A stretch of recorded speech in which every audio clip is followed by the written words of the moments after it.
Bank കൊടുക്കുന്നതിന് 10 minute മുമ്പ് ഞാൻ റെഡി ആവട്ടെ നോമ്പ് തുറക്കാൻ. 2 ഡേറ്റ്സ്, 2 ഉന്നക്കായ, ഓയിൽ ഫ്രീ ആണ് കേട്ടോ.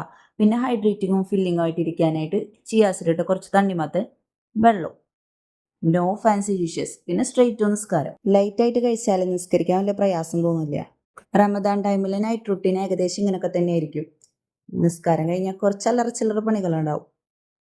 പിന്നെ വന്നിട്ട് ഓതാനിരിക്കും. ഓതിക്ക് കഴിഞ്ഞിട്ടുണ്ടെങ്കിൽ കുട്ടീനെ പഠിപ്പിക്കാനിരിക്കും. പിന്നെ അരമണിക്കൂർ അവൻ്റെ സമയമാണ്. അത് കഴിഞ്ഞാൽ ഞങ്ങൾ ഒരു 7:30 8 മണിക്കുള്ളിൽ കംപ്ലീറ്റ് ഡിന്നർ കഴിച്ച് കിച്ചൺ പൂട്ടും. നോമ്പുതുറ കഴിഞ്ഞ് 1 മണിക്കൂർ കഴിയുമ്പോൾ ഞാൻ ഹെവി മീൽ കഴിക്കും. എൻ്റെ മീൽ എപ്പോഴും ചോറും കറിയൊക്കെ തന്നെയാണ്. അതിൽ ചോറിൻ്റെ പ്രത്യേകത എന്ന് വെച്ചിട്ടുണ്ടെങ്കിൽ സാധാ ചോറും തവിട് മട്ടയും കൂടി മിക്സ് ചെയ്യും. 5:1 പ്രൊപ്പോർഷനിലാണ് ഞാൻ മിക്സ് ചെയ്ത് ഉണ്ടാക്കുക. അപ്പം നമുക്ക് ആവശ്യത്തിനുള്ള ഫൈബർ കിട്ടും. ചോറ് എന്തോരം എടുക്കുന്നു അതിൻ്റെ നേർപ്പകുതിയായിട്ട് എല്ലാ കറികളും അങ്ങോട്ട് എടുക്കും. അങ്ങനെയാണ് ഞാൻ കഴിക്കല്. ബ്രസ്റ്റ് ഫീഡിങ് മദറായതുകൊണ്ട് എനിക്ക് എക്സ്ട്രാ കലോറി വേണം. അപ്പം ഞാൻ ആവശ്യത്തിനുള്ളതൊക്കെ കഴിക്കുന്നുണ്ട്. അപ്പോൾ ഇത്രയേ ഉള്ളൊരു നോമ്പുതുറ വിശേഷം. ഒരു കുട്ടി നോമ്പുതുറയാണ്. പിന്നെ ഞാൻ അസൈൻമെൻറ്റ് എഴുതാനും ബാക്കി പരിപാടിക്കൊക്കെ നിന്നു. അപ്പം അത്രയേ ഉള്ളൂ. ബൈ.